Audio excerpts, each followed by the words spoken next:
All right, I wanted to talk a little bit about the Robert Sarver situation. He's the governor of the Suns, which is, I guess, what they call the team owners in the NBA.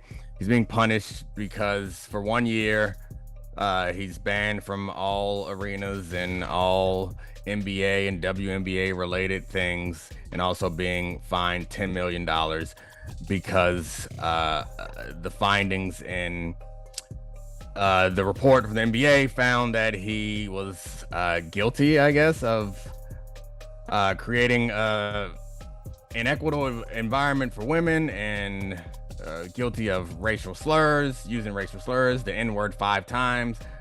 Um, all of the specifics of it, I think, are very interesting, and I think everyone should check out the story to get a full grasp on it. But I think my experience as a leader in a union leads me to want to talk more about the specifics of the punishment. And I think the purpose of punishments in general, like in sports or otherwise in the judicial system, like you want to accomplish a few things with punishment. You hope to protect people, you hope to deter other people from committing this similar act. You want to create some sort of like retribution. And I guess you also want to like create an opportunity for rehabilitation for the guilty party. And the reason why this particular punishment to me falls short is one, first of all, the way this is set up. It's the owners, like Robert's or Adam Silver works for the owners, and the NBA is run by the owners. Adam Silver is frankly the same as Roger Goodell. He's a bit of a manager for the owners who own the league. So when you really think about who's levying the punishment, it's an employee levying a punishment on their employer, and also like kind of checking with the employer's friends, which is the other governors slash owners, depending on the sport, to make sure that they're okay with it. And like that is, you hear often that you want to, in these big time situations, you want to avoid the like perception of impropriety. Like this seems like an obviously unfair and biased situation, and figuring out a way to do this differently, I think, should be the future of all professional sports. Creating an opportunity to hold the owners as accountable as players are held or have been held. And not to say that the discipline system is perfect on players, but it certainly seems a lot closer. And part of that is because the players don't have much leverage in this situation, or they don't have any leverage in the situation over the decision makers. Nowhere close to the way that the owners have leverage over Adam Silver and the NBA at large. And I don't know what the future of this is. I don't think it changes, because who's incentivized to change it? Like, I think a best situation, we saw how in the Deshaun Watson case, there was an independent retired judge who kind of made a decision on the punishment. Eventually, it all got back to Roger Goodell, and then he extended the punishment. But the idea of having an independent judge or a panel of independent judges that are selected by jointly between the Players Association and the union, like, I think that would be the right way to go to ensure that we have a situation where the owners are held to the same kind of expectations as any of us are. And I would actually believe, I was gonna say I would argue, but I do believe that the owners should be held to an even higher standard, particularly within the workplace. In this situation, like, there are lots of benefits that come with owning a basketball team and being a billionaire. But along with those benefits should be higher expectations and like more responsibility to protect the people who work for you and create an environment that is fair and equitable and safe for those people. I'm not sure what the employees or former employees of the Suns will do, if they're going to attempt to take some sort of legal action, because I think that would be reasonable to point out that they aren't actually being protected, and that 1 year fine is not deterring Robert Sarver, who has been accused. Like, these accusations go across decades, and a 1-year suspension and a $10 million fine is not, in my view, a way to deter anybody from doing, or to deter these guys from doing these types of things. So I don't know where any of this ends up. I'm not optimistic about this situation changing in any major sports, in part because who's going to change it? Like, the players and the CBA do not have the interest or leverage to compromise or sacrifice in order to change the situation, and no one else is going to step in. So I'd love to end this on some sort of optimistic note about how things are going to get better and we'll change things, and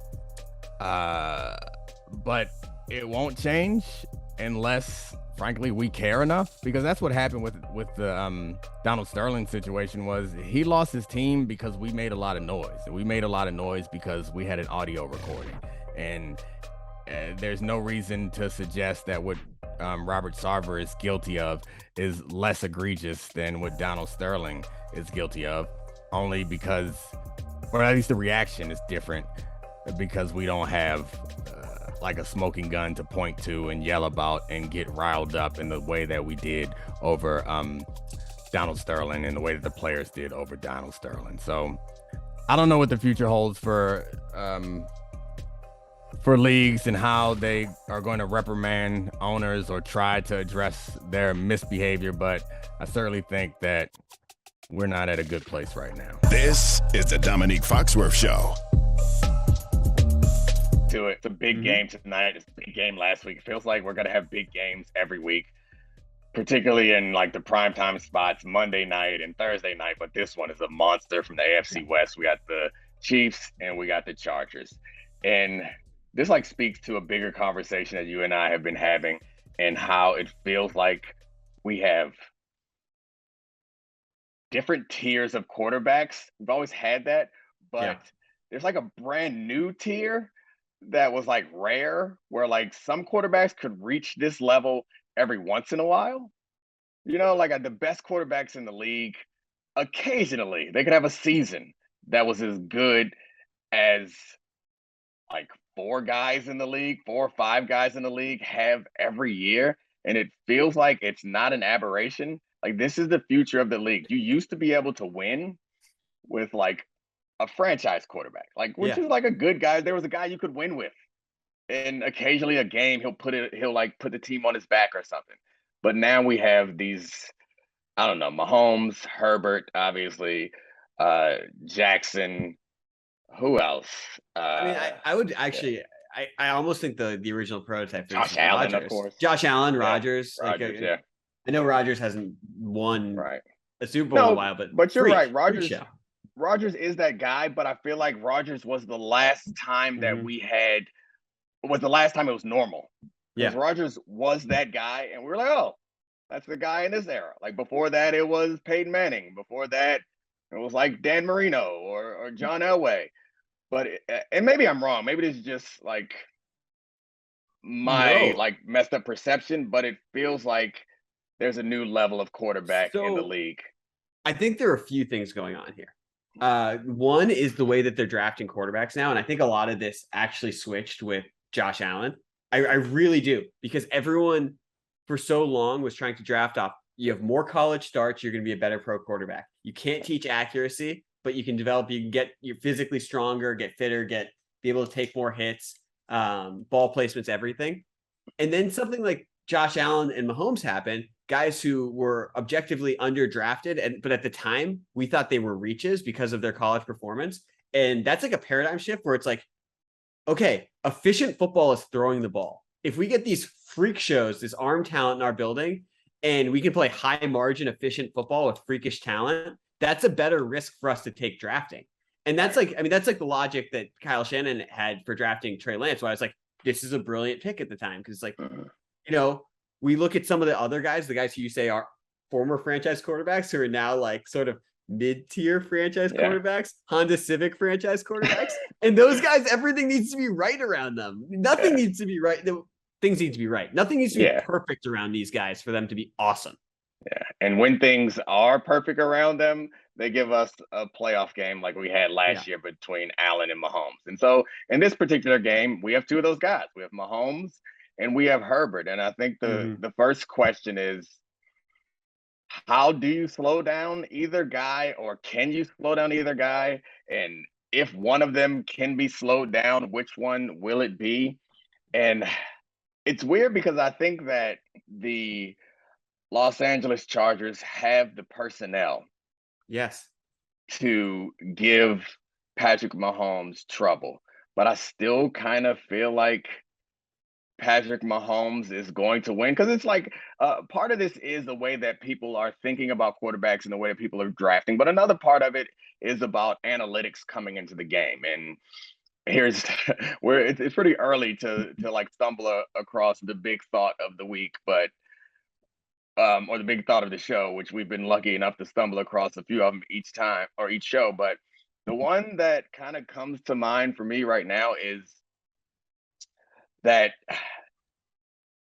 the rule changes kind of have, in the same way that we have rule changes change the way that basketball works. The rule changes in football have changed the way this game works. But football, the big idea, I guess, to me is that analytics has entered every sport Yes. in um in our country, every popular sport that we watch. And it's made all of them worse and less interesting. Like Yeah. basketball is a little less interesting because everyone kind of plays the same way. And that's not completely fair. There's a couple like aberrations, and you're seeing special players that allow their team to do things slightly differently. Hmm. But by and large, everyone's like threes and layups, and basketball junkies kind of hate how it's gotten boring. In baseball, we don't have to get into that, Oh my God, obviously. baseball's so bad now. Yeah, the shifts and all that stuff, and the home runs and strikeouts, like the stats around baseball, like how often people used to strike out, rather how often, rather or compared to how often they strike out now, and base runners and like the exciting parts of the game are out. But football, and I think it's in part because of the complexity of the game, analytics has made it more interesting. Like there's more diversity, even though everyone feels like there's a variation of the Shanahan zone running scheme. It's not true. It's not everyone. And there's so much you can do in this game. There's so many different ways you can win.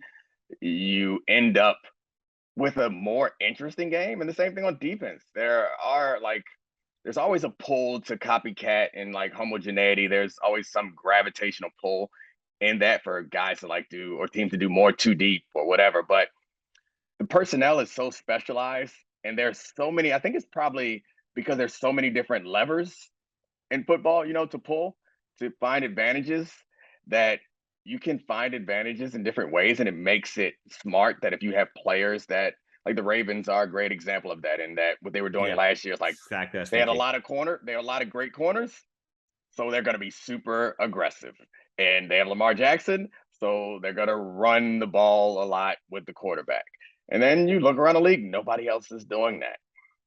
And so one of the things I think is really interesting about the analytics discussion with football. So the basics of analytics, which I think a lot of people misunderstand, is that the goal of it is to just make the highest probability Right. decision at every single decision point. And in basketball, that's really simple as it being a 3 versus a 2. In Mm-hmm. football, there are so many different situations. And also the roster construction, as you said, is so different where like, okay, you can have 4 receiver sets, and the Chiefs' 4 receiver sets are going to be drastically different than the Chargers and the 49ers Right. and stuff. And that's what makes the decision point different for each coach. And that's why it's actually been like positive, because it's basically saying don't do dumb shit anymore. Right. And like, of course, there's plenty, like Dan Campbell taking an onside kick, hilarious, love that dumb shit. But like for the most part, Yeah. like just doing the smarter decision is going to make a more entertaining football game because there's still Yeah. diversity of thought. And to your point, it's about maximizing efficiency. Mm-hmm. And you can have, like when Lamar won the MVP, the most efficient offense in the league was what the Ravens were doing. And they're like perpetually amongst the most efficient offenses in the league when Lamar is healthy. But because of personnel, no one else can do that. And to your point, like what the 49ers do pretty damn efficient normally. But not everyone can do that because not everyone has the personnel. But yeah, it got away from this. Feels like a longer conversation for a future podcast. All right, how about we pivot back to the actual game? It's an awesome game. It doesn't make sense for us to go too far afield. Who you got winning this game and why? I got Kansas City. I mean, it's as simple as that. I won't bet against Patrick Mahomes in September. All right, hold on. Time. Let me try to convince you that you're wrong. Okay? Justin Herbert, who or why would Justin Herbert not have an awesome game? Keenan Allen's out. Okay, I assumed you were going to say that. And what is the argument for Patrick Mahomes not having an awesome game? The defensive line gets pressure on him. Yeah, exactly. So, I feel like overcoming Keenan Allen being out is much easier than figuring out what to do about Joey Bosa and Khalil Mack on the edge and Derwin James, who's capable of taking care of Travis Kelce. I actually think that Derwin James can go 1-for-1 on Travis Kelce in quarters or in man if they're blitzing and he gets locked up on him. I feel comfortable there. And he is their best offensive weapon now that Tyreek Hill is gone. The only thing I'd push back on with that is how much does that matter now that they play 4 guys in a much more egalitarian offense? They're spreading the ball around more than they ever have. Yeah, I mean, so I think it matters because if you think about the big drives in Patrick Mahomes' career, he's going to those guys. He's going to Tyreek Hill, who is now in Miami, and he's going to Travis Kelce. And if you believe that Justin Herbert is going to be able to score with them, there's going to be quite a few big drives, and Derwin James is going to make plays on those big drives. So the argument going the other way is what Justin Herbert has to overcome is easier to overcome than what Patrick Mahomes has to overcome. And I guess the only way to push back on that is Patrick Mahomes is that much better than Justin Herbert. Because I think we both agree that the job in front of Patrick Mahomes, if you're just looking at the defense, I guess you could argue he has more help from a coaching standpoint, and that offensive line is great, but Herbert's offensive line is great too. Sick, yeah. So, right? I mean, is the difference in them, I think we both would agree that Patrick Mahomes is better in large part because he's proven it more often and in bigger moments and for a longer period of time. But they're pretty close talent-wise. They're so much closer than people realize. Right. I remember there's an analogy that you brought up once comparing, people to smartphones. And this is the perfect one. Because Patrick Mahomes is the iPhone Max. He's the top of the line iPhone. Everyone has it. Everyone knows how to use it. Everyone knows it's going to be awesome.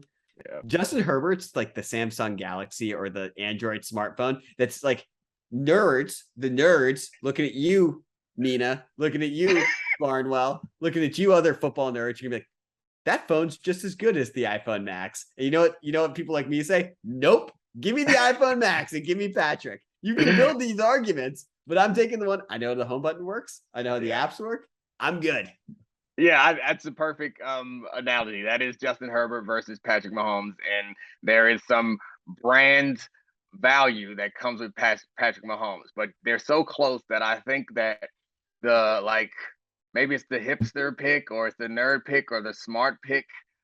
You could argue is Herbert in the Chargers, given all the things that I laid out. I tried to talk you off of the Patrick Mahomes and KC pick, even though I'm going to pick Patrick Mahomes in Kansas City. But did I do a good job? Are you at least second guessing? I'm honestly torn about it. I'm torn about it because this is one of those games where I think we vigorously agree about most of it, that my football brain thinks that the Chargers are pretty much on par with the Chiefs. Right. But show it to me. Get the win first. Show it to me and I'll start to believe. All right, here's a different question that I think we don't ask very often in sports media, but let's be honest, it happens. Who do you want to win? We try to pretend like we're impartial, and there's some games that I don't know who I want to win until I start watching them.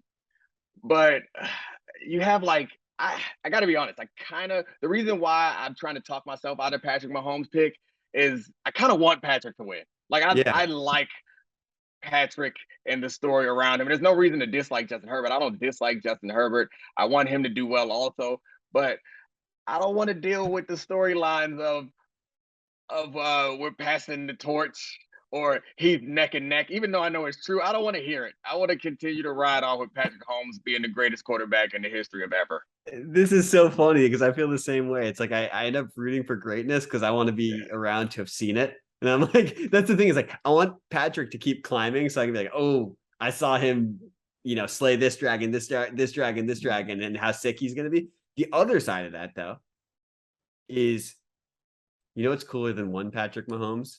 Yeah. Two Patrick Mahomes. And if he wins this game in primetime, like Justin Herbert can actually become famous. Like he's the best quarterback who's not actually famous. Granted, it'll be on Amazon Prime and no old people will know how to find it or watch that game, but it would still be a big deal. The kind of who you're rooting for thing, like it got tested last year was weird in that playoff game between Mahomes and Allen. Is like I kind of felt myself again root for Mahomes for those same reasons. And then the way the game ended, I felt so sad for Josh Allen. I was like, was I actually rooting for Josh Allen? Yeah. It's a weird emotional experience, but if we are going to suck emotion out of any segment, it has to be the next one. We're going to do some betting. Teach me how to bet, or am I going to teach you how to bet? I don't know. I mentioned to you before that I'm not much of a gambler, but I kind of want to get in. I wouldn't even say I'm not much of a gambler. I've never bet on a sporting event, other than like with friends or whatever. I want to kind of get into it. I want to learn about it. So I asked you to come up with some games for me to discuss, and like the big spreads. Like you want to go for the big spreads, right? And it's bananas with the number of enormous spreads that we have out there. Like I don't gamble a ton, but 10 plus points in the NFL, that never happens. It feels like we got some underdog opportunities. So run them down for me. Okay. One of the crazy things, if someone has actual stats on this and can tell us the last time this happened, please tweet it at us. Let us know. But there are 5 double-digit spreads this weekend. 4 of the teams that are double-digit dogs, 1 in week 1. They're 1-0 teams. The Falcons are at the Rams. They're 10.5-point dogs. The Seahawks, who beat what we think of one of the best teams in the NFL, and the Broncos, who thought were one of the best teams in the NFL, and the Broncos, are at the 49ers. They're 10-point dogs. Houston looks shockingly not that terrible in week 1. Yeah. They're at the Broncos. They're 10-point dogs. Our beloved Chicago Bears, they're at the Packers. They're 10-point dogs. And then the one that makes a little bit more sense is the Titans are playing the Bills, and they're also 10-point dogs. But I want to know from you is like, okay, those are 5 games that a week ago we would have thought are brutal games. Right. But they're slightly more interesting after it happened in week 1. And I want to know if there's matchups that you think there's actual football value there. Because this is a way to reverse engineer how we should pick them. Yeah, I think, all right, we'll take them in order. Rams hosting the Falcons, and the Rams are 10.5-point favorites. Like, that feels like an opportunity to go Falcons. Yeah. The Falcons collapsed, and I guess you can believe in, like, Falcons jinxes, but they had an interesting offense that was able to move the ball and score points, and the Rams looked terrible. You could chalk it up to the front, that the Bills were bringing pressure, or their front was getting pressure without having to blitz. And they're just really good, the Bills are. So you could say that's why they look really bad. I only think that's part of the reason. I think that offensive line is not up to par. They couldn't run the ball. And Matt Stafford, the injury, we still don't know much about how that elbow is feeling. It certainly didn't seem like he was playing well. So the Rams scoring enough points to win by 10.5 seems like unlikely to me. And Arthur Smith figuring out, they may not win, but figuring out with this offense ways to create mismatches, because they have interesting and outstanding skill position players, and Marcus Mariota, an athletic quarterback that can make it uncomfortable and challenging for this Rams defense. So I'm not picking the Falcons to win, but I feel like that's a big opportunity. Like you have to agree with me there. Like the Rams aren't going to win by 10.5 points. I was stunned when I saw this line. That's and I was crazy. stunned when I saw someone I saw this line because what you said with Arthur Smith, but also just when we saw Matt Ryan play with the Colts this week, he's no longer the Falcons quarterback. He was the quarterback when they were really bad last year. I just don't think that. I think we assumed that there'd be a bigger drop off between him and Mariota than there actually is, and it doesn't actually seem that way. This is sort of like the Geno Smith paradox, where guys get written off and they're quality mid-tier, low mid-tier quarterbacks that can run an offense, and we think Arthur Smith's a good coach. So I agree with you on this bet. I do have one question. When is Kyle Pitts going to be good? Like, I've heard so much about Kyle Pitts. I know he had 1,000 receiving yards last year, but like I keep expecting him to be like a mixture of like Terrell Owens and Shannon Sharp and Rob Gronkowski, and he continues to just be, I don't know, like a more hyped up version of every mediocre tight end. Well, I mean, going for 1,000 yards of tight end, I would argue makes you good, but I think that could also, he has the ability, and it comes down to quarterback and coaching. Because when I watch him play, I don't like see a guy who is not as advertised. Yeah. Like he's big and athletic and runs good routes and is a matchup problem. So like finding a way to properly use him, I think is the issue, or finding someone who can get him the ball consistently is the issue in my view. So like he might be a guy that will end up on another team with another quarterback and another coach, and then we'll be like, hey, that guy was really good. But I think Arthur Smith figures it out.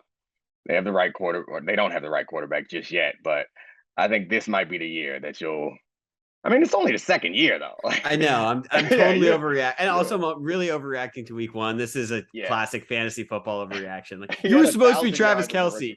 I wanted more from you. He might still be. I know.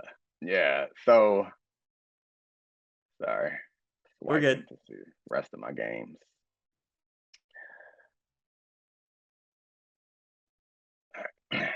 So yeah, I think we got some money there. We could win a little something there. Then we got Seahawks at Niners.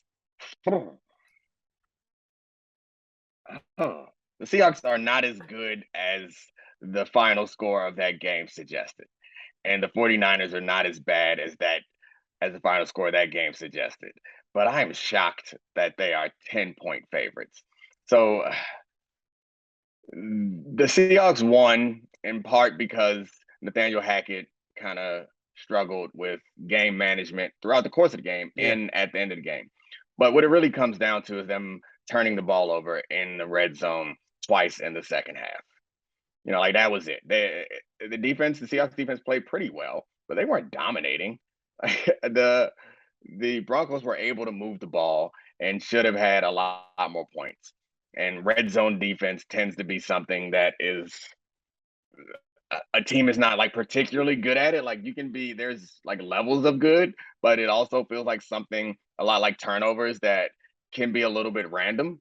And like having it was on the one twice. Like those plays could have easily gone the other way. That's 14 more points and the game isn't close. So I guess I see why the line setters do not see the Seahawks as someone who can be close, but 49ers game, they didn't look good either. Like there's no reason to believe in them. Like I feel like I don't want to make a prediction here, but as I'm learning how to bet, I kind of feel like I have to just to find out. And we can stay away. This is a stay away for me. Yeah, I agree, but no. We're betting them all because we're not actually betting any of them unless you are. That's fair. I mean, if I would probably stay away from this, but again, I think I'd go with the underdog. They're going to slow the game down because that's what they want to do anyway. So this is where we're going to disagree, and this is where my Kyle Shanahan thing. So I have a dog, great dog, but like, okay, say my lovely dog peed on the carpet. Dobby, say he peed on the carpet. Normally I'd be pissed, but if it was like a hellacious thunderstorm, a monsoon, and he peed on the carpet, I'd be like, you know what? Got to toss that one out. That thunderstorm, that monsoon was scary. And metaphorically, Kyle Shanahan and Trey Lance peed on the carpet last week. And I'm like, you know what, guys? You'll never have to play in that rain again. I've gone through the stages of grieving because I want to believe in that team. And I'm going to disagree because, like, I don't actually think the Seahawks are good. I don't think that Geno Smith's going to complete 82% of his passes again. I think that Kyle Shanahan at home is gonna run the ball. Like they're gonna start Jeff Wilson. They aren't gonna be depending on Eli Wilson or Elijah Mitchell, who's gonna be taken out in the middle of the game. You know what? I'm pinned into a corner. I'll take 49ers minus 10. Why not? Okay. Yeah. All right. Well, we'll just have to differ on this. I think generally that's just so big for It's such NFL a big teams. line. NFL teams that we say are bad, like the skill level difference between the players on either side is still minuscule. But the only thing I push back on is like we just went through how the Seahawks actually should have lost by 14 points. Right. And we don't think that the Broncos played a particularly good game at all, and they still should have won by 14 plus points. Yeah, if this was a 5, 6, maybe even 7-point spread, I'd be like, hey, the 49ers are actually a better team. We didn't get a real accurate look at them. But 10 is so much for two NFL teams. Like, it's going to take a lot for me to go against or go with the favorite on 10 points. So I'm going to stay Seahawks. They might lose by 9, but they're not going to lose by 12. I have a couple follow-up questions because I want to poke holes in your logic. Do you think the 49ers, based on what we've seen, the 49ers or the Broncos are a better team?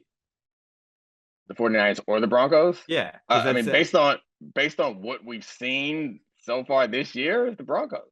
Yeah. I guess I kind of think that the 49ers or the Broncos have been more disappointing. Like the 49ers are like sort of an unknown quantity, but the Broncos are actually disappointing in that game. The other thing is it's emotionally, you have to imagine they're going to play worse than they did in the game against Russell Wilson too. Yeah, Seattle. Yeah. So I think adding those things up, plus how they actually played when you like add in touchdown luck, I just think like as far as 10-point lines go with unproven teams, this might be the safest unproven 10-point line that we're going to get. All right. I mean, I get your argument. I don't think it's foolish, but you're not going to get me to change. So I'm sticking with they'll find a way to kick a field goal at the end to make it respectable or something like that. That's called a backdoor cover. I learned that from listening to other degenerates talk about gambling. All right, Houston at Denver. So I can't. I just can't go with a 10-point again. Like I feel like Denver. I'm more prone to say Denver will win. All right, I'm gonna go the other way. I'm going Denver more than 10. Okay, we're gonna disagree again. All right, cool. I think you're neck shaming. You're neck shaming Davis Mills. Yeah, Davis Mills hasn't been that bad. Yeah, he's just got a memeable neck. I mean, he hasn't been that good either. Like he's conservative. Like, and I guess maybe you need a bunch of turnovers would be your argument to win by more than 10 points, and he's not going to do a whole bunch of that. And their defense is pretty good. Jerry Hughes, who they got from Buffalo, is a monster and is continuing to monster out there. So yeah, and they got Derek Stingley, who's like one of my favorite players in football because he's an outstanding cornerback, and he was in college and still seems to be in the NFL pretty damn good. So I get your point, but talk about teams that want to make a statement, and that defense is really good. They're at home. They have a statement to make. Russ is not perfect, but I still think he's well above average quarterback. I'm going Broncos. I think you win by 10. I think you just lizard brained me though. You just used my own logic against me, where I'm like, now the Broncos are going to be up for this game because they weren't up for the last game. And when you give me the narrative structure, I sort of agree with this that. This is how they make their money. Is suckers like us fall for the narrative structure. That's right. And that's what makes us believe, the Broncos. I'm not doing it. I'm staying Texans underdog. I'm going to stick with the same logic that I used in the last game. There we go. All right. My beloved Chicago Bears at the Packers. Our beloved this one Chicago I actually Bears. think. Yes, I'm sorry. Our beloved Chicago Bears. This one I actually think I got to go with the favorite here. Yeah, same. Packers. Well, I don't think the Bears are very good. I do think the Packers defense is incredibly talented, and they're not going against Kevin O'Connell and Justin Jefferson. Like I think Justin Jefferson deserves a ton of credit for the way he played, but Kevin O'Connell did some really impressive and interesting things to to get Justin Jefferson in situations to make really good plays. I have no reason to believe that the Bears are capable of doing the same thing, particularly because they don't have a talent like that on their team. And I did not see the innovative offense that you would need to attack that Packers defense. And Aaron's back-to-back MVP. That's the thing. We're they're getting betting Lazard back. They're going to score a lot. We're betting on Aaron Rodgers here, and like that's also so many things happen in football where they're like small changes that change the outcome of things. Like Christian Watson dropping a 76-yard touchdown pass, but still getting open and being a freak. Like I don't know, the infrastructure for me that I would trust is Aaron Rodgers here, and 10 points normally would seem tough, but I have thrown out the 49ers game as an aberration because of the weather. And if I'm going to do that for the 49ers, I also have to do that for the Bears. It would only make sense logically that way. And I thought the Bears were a bad roster going into it. And I thought Justin Fields, gamer in the rain, but no, this is not a gamer game. I mean, I think Rodgers is going to run away with this one. I think we're in lockstep on this bet for the first time.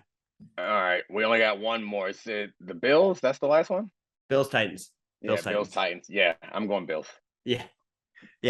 I mean, like, do you really? I mean, here's the question too. Like, if you were to make an argument for the Titans, would you really want to put your hard-earned money and actually, go to DraftKings or whatever big gambling site and actually be like, okay, I'm going to bet on Ryan Tannehill here.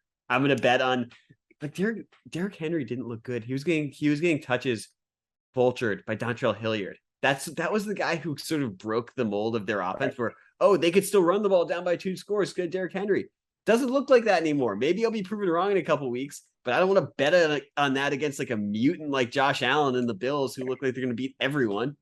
Yeah, I don't see the way that the Titans are able to score enough points. They don't have a decided advantage anywhere. They can't stop Josh Allen. I'm not sure that anyone can stop Josh Allen when he's on his game. And I assume he's going to be on his game. And I don't see advantages for them offensively. I don't see places for them to attack, particularly because that D-line of the Bills is very good. The whole front is very good, and the safeties are very good. So, and the one place where you can attack is the receivers, and they traded their game breaker receiver away and drafted a kind of tweener guy to take his spot. So it's hard for me. This is also a bit of confirmation bias because I thought the Titans were going to fall back this year. Obviously, no one thought they were going to be number one in AFC again. But I don't know. Feels like they're not even going to win their division, which I guess the Colts don't want it either. No one in the division wants to win. But anyway, this is not a fun game to talk about. But I will take I will give the points in this situation. Yeah, well, and this at least is a fun game theory game because like these big spreads, you at least want to trust the team that's going to score a lot, and like the Bills are going to score a lot in this game. Cool. We disagreed a little bit there. Yeah, I guess we only have one disagreement, right? No, 49ers and Broncos. Oh, you switched. I talked you into the Broncos. I thought we were both on Texas. No, I took Houston. All right. Yeah, I took Houston too. I talked myself out of falling for the narrative nonsense. Okay. Domonique, I want to throw some narratives at you. You're a parent. You understand that expectations change. Mm-hmm. Nothing changes faster than expectations in the NFL. We have a week to overreact to everything. And I want to ask you about some expectations that have changed going into week 2. I'm going to frame this in sort of a parental way. So the first one, everyone knows the kid, complete maniac, but he can like pull it together. He can Eddie Haskell it. He can charm you for like a dinner when you have people over. You're like, don't be a jerk. Yeah. But they're not reformed. In NFL terms, who played well last week, but you still don't trust. You still know that maniac is inside them. First of all, I know the name Eddie Haskell. I know it's like a TV character, right? But I don't know what show it's from. And you're younger than me. It's like, what is that? Happy Days? I don't know. Leave It to Beaver. Same thing. That's the same as Happy Days, isn't it? Well, I don't even know what the premise of Leave It to Beaver is. Beaver Eddie Haskell? I have no idea. Okay. Well, yeah, I appreciate you appealing to the 70+ crowd that loves podcasts with your Eddie Haskell, but the answer is the Seattle Seahawks, right? Is that fair? Totally. There are Or is multiple that answers here. who do you got as the team that was fool's goal in week 1? I mean, I got the Washington Commanders. Oh, your own team? Well, here's the thing. I actually convinced myself to be bullish on their offense over the course of this week. And I was like, Right. ooh, Jahan Dotson, like at the catch point. What a freak. Him and Terry McLaurin. I'm on the Wentz wagon. Brian Robinson is going to be back in week 5. And I was like, you know what? Don't do this. Don't do this. They're going to break your heart. The Lions are favored for the first time on the road in 24 years. And I don't trust them. You're telling me that Wentz isn't going to come out against a Lions defense that gave up 38 points in week 1 and somehow throw 4 interceptions and break my heart? Wentz was incredible if you cut out his bad plays. That's right. Because it's like, and I know that sounds stupid, but not everybody's incredible if you cut out their bad plays. Some teams or some players are like mediocre or bad. That's the thing about Carson Wentz is it's a roller coaster. And the type of quarterback that can throw an interception on a screen pass in a terrible situation is normally not the same quarterback that can lead you on a comeback game-winning drive. So I think you should be excited about them. They still have a D-line, which can be the foundation of a pretty good defense, and they got weapons. And if you think back to Wentz, the best Wentz was he had a ton of weapons and a lot of protection. Yeah. And in Philly. And I guess some really good coaching. I guess that might be where you could draw the line here and say he doesn't have as talented an offensive line or as good of coaching. But it did seem like in this game, they were using Wentz the way that you want to use Wentz. If you're gonna go for the Wentz experience. That's the scary part, though. Yeah, you don't want to. Scary part. Wentz in the Colts like more conservative offense is not. That's not how you gonna get the best Wentz. You gotta Wentz and Jameis are similar. Like you gotta go for the ride. What's the point in having him if you're not gonna go for the ride? You gotta give him a chance to blow it every time because sometimes he's not going to. He's gonna do something incredible. So I disagree with you, or because I don't think expectations got that high because they beat the Jaguars. So I think that they have a counterpoint. That's exactly right. Counterpoint. You just said they have a chance to win that division. Would you have said that? Would you have said that 4 days ago?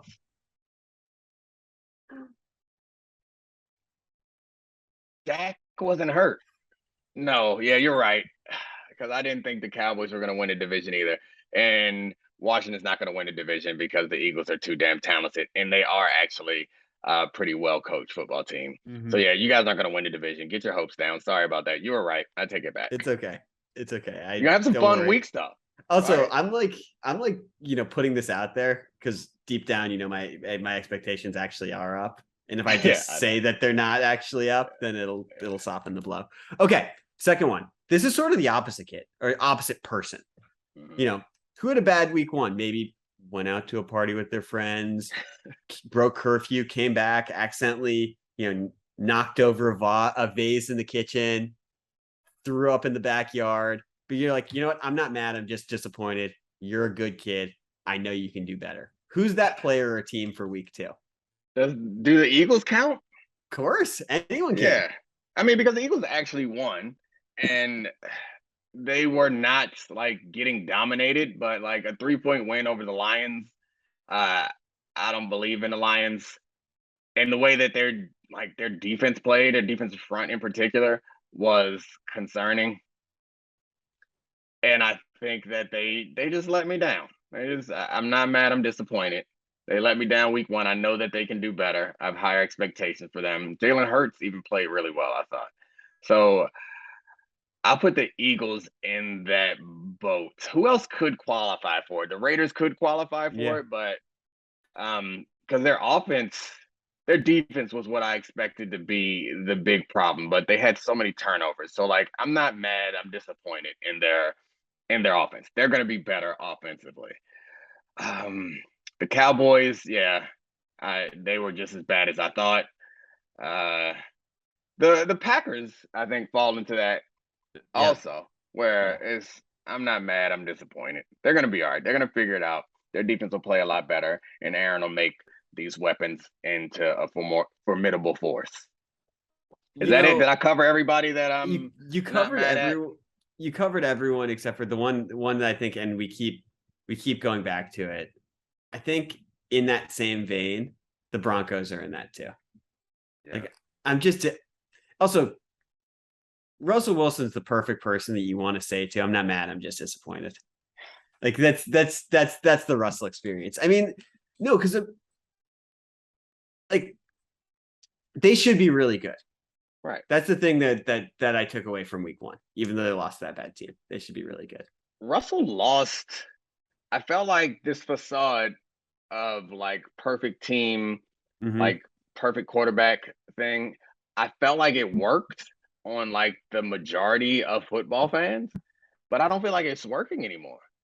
I think he went too far. And like even average football fans kind of think of him as like a try hard and like phony, right?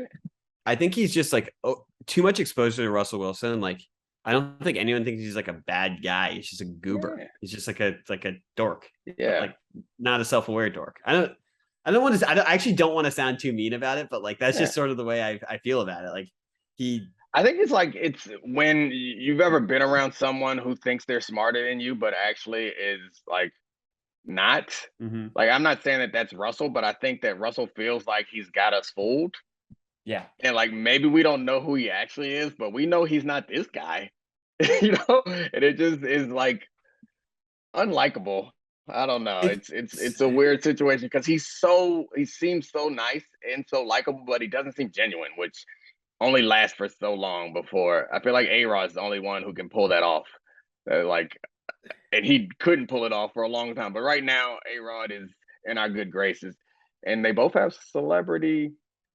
I guess A-Rod's no longer with J-Lo, but I feel like that's what saved his image is the J-Lo romance. I actually like I kind of would love your opinion on this too. Like it was weird watching, and I don't want to hammer the Broncos too much in this. It was weird watching the Monday night game and seeing Russ's ex-teammates go on Twitter and absolutely roast him. Like that was not normal. That was like, and to your point, I think that's like that takes away like the shiny veneer of Russell Wilson too, because it's like who do you trust on if the guy's likable more than the people who spend time with him? Yeah. I mean, it's so many of them too, because I feel like it could have helped his image because some of those guys are like generally, well, not anymore actually. I feel like there was a point where Richard Sherman wasn't widely appreciated, but I feel like that shifted some. Obviously, Marshawn is beloved. And Doug Baldwin never was a guy who people didn't like. And it's certainly shifted. I don't know. You would have won money from me if you got me to bet like 6-7 years ago that America would be on the side of the Legion of Boom and not on Russell's side. Yeah. I mean, too many TikToks. Less Mr. Unlimited, more Legion of Boom. Yeah. All right, should we move on to the next one? Yeah, let's do it. Okay. I want to know who your car keys player or team is. Just the reliable good guy. Who's that player or team for week 2? You know he's gonna get everyone home safe.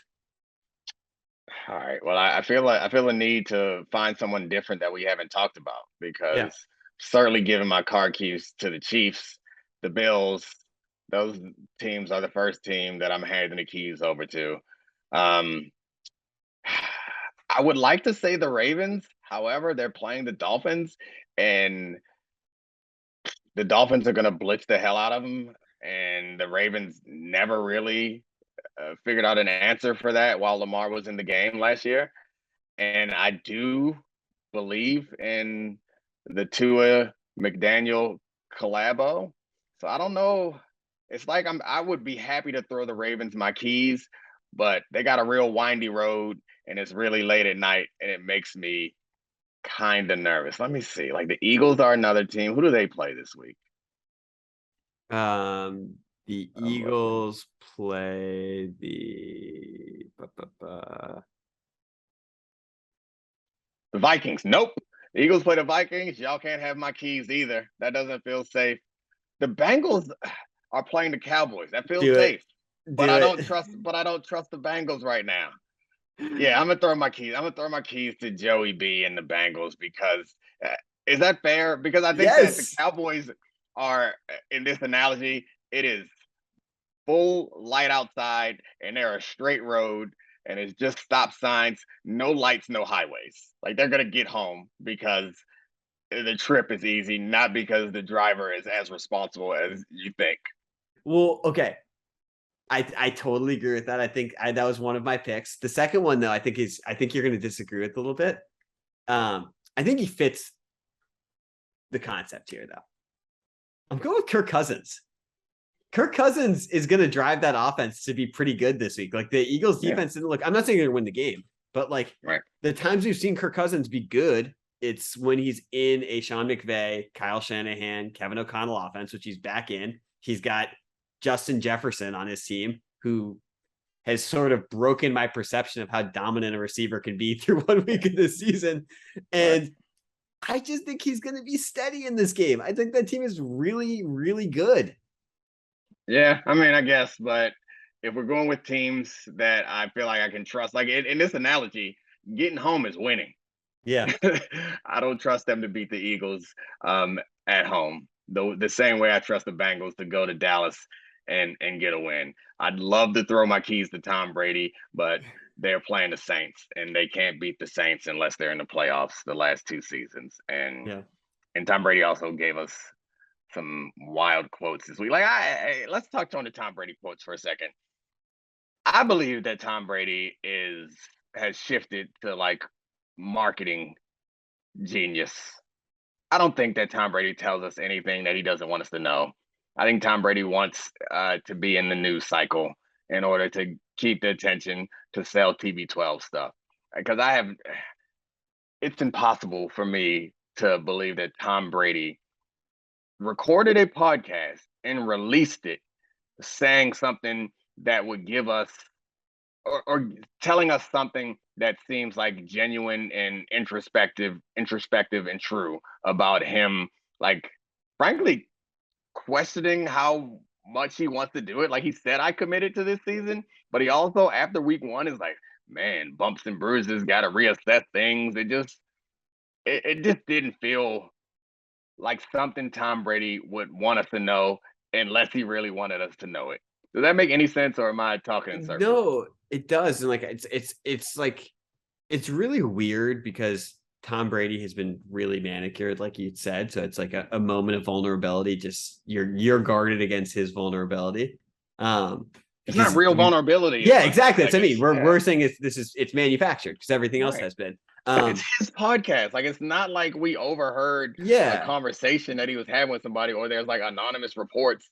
He recorded this, listened back to it, and was like, "Yeah, get this to the world on a Wednesday when there's nothing else to talk about." Yeah, well, right. It's also just he wants us to follow he wants us to listen to his podcast, rate and review it, or something. 100%. It's also like Giselle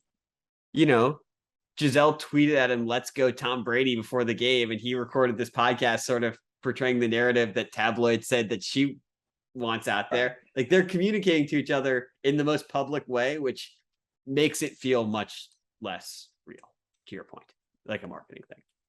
All right. Keep it going. What you got next for me? Okay, next one.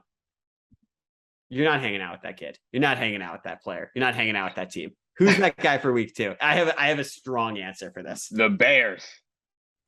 Oh, we have a different one. Yeah, the Bears. I mean, there's a bunch of them. The Cardinals. I don't want to hang out with them. Who else we got? Oh man, I can't turn on my beloved Panthers. Are we still a Panthers podcast? Or can we be a Giants podcast? Or maybe we should become a Bears podcast. Yeah, Bears pod would be good. But I don't know. I don't really want to. Can I give you mine real quick? Give it to me. Jerry Jones. We're not hanging out with Jerry Jones. Yeah. He's not a player or a team, but he's become a doctor this week. He's changing Dak's time. Did you see that Mike McCarthy said that Dak's thumb is going to heal in 8 to 10 days, but they're still going to play it conservatively? It's outrageous. Jerry Jones is doctoring. He's become an orthopedic hand surgeon. We're not hanging out with Jerry Jones. Yeah, we cannot hang out with Jerry Jones because he doesn't have our best interests at heart. He's concerned about Jerry Jones, not Dak Prescott, and certainly not us.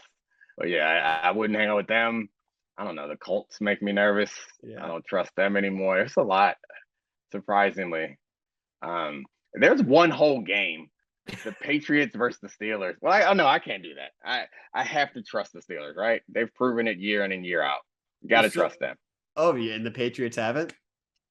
Yeah, this feels like I don't know what this is. This is somebody went bad. They're going through a bad phase, right? Is that it? If we continue with the analogy, it's like they just hit 13 and they're rebelling. And these two teams, like I'll come back to them in a few weeks, but for the next couple of weeks, I'm gonna let them go through this little rebellious phase because TJ Watt not being there seems crippling. And Mitchell Trubisky throwing the football is an issue. And everything about the Pats feels uncomfortable right now.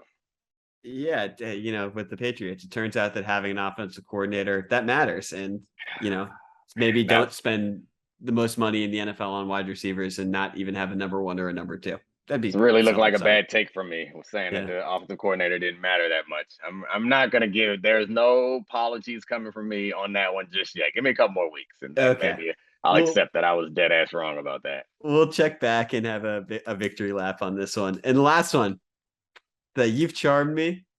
You can date in my case, hypothetical daughter. Who's the player who can date your hypothetical daughter because of how charmed you were by the performance in week 1? Who was charming? Let's see. A charming team? The Giants. They charmed me. Mm-hmm. I like the Giants.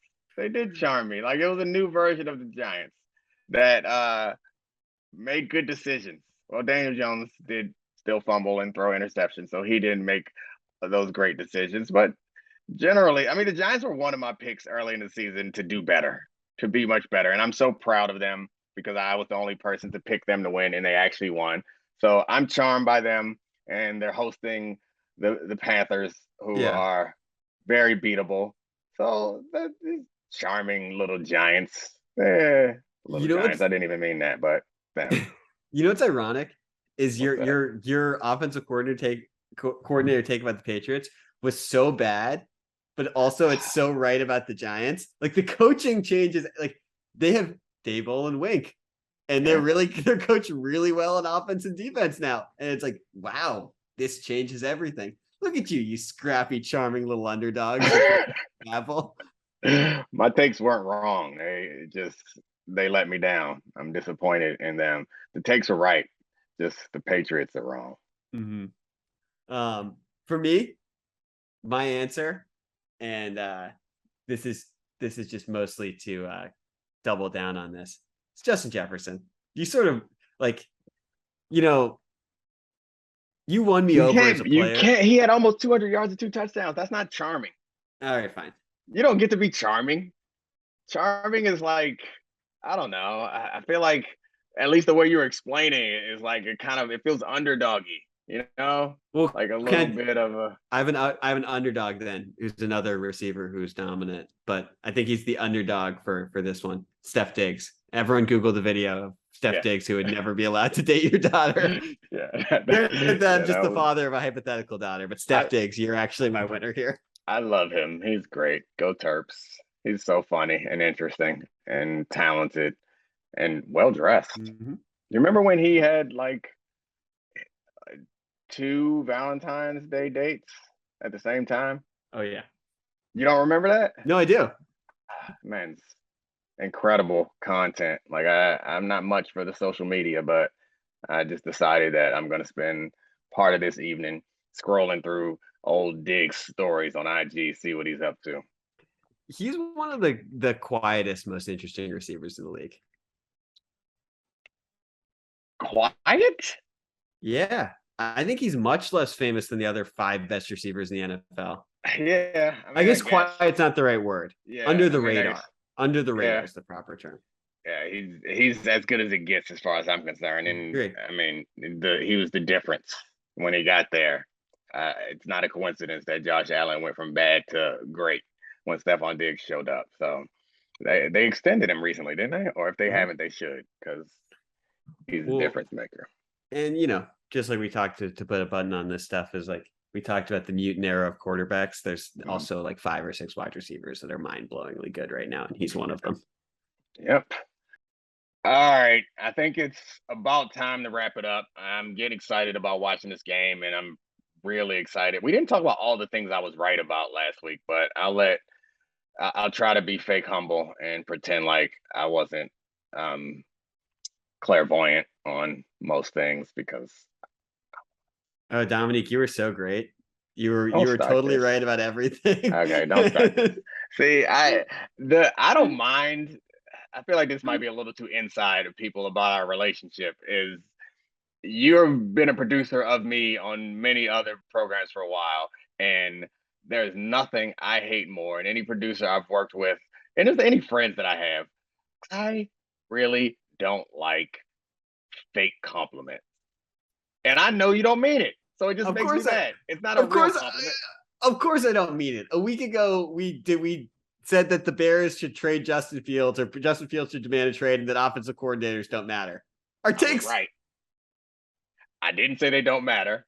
I said that other coaches can call plays because they got a menu to choose from. And I have not changed my opinion on Justin Fields. I feel like what happened last week gave me more ammunition. Like, Justin Fields was alone out there, just like I said he was. Y'all trying to spoil that man's career. I'm more right than I've ever been about Justin Fields. You totally convinced me. Great point. You're totally right. Get out of here. You know what's going to happen? I can't wait till we come back and see that I got all my bets right and you got all your bets wrong. That is that. Leave me alone, Charlie. This is the Domonique Foxworth Show.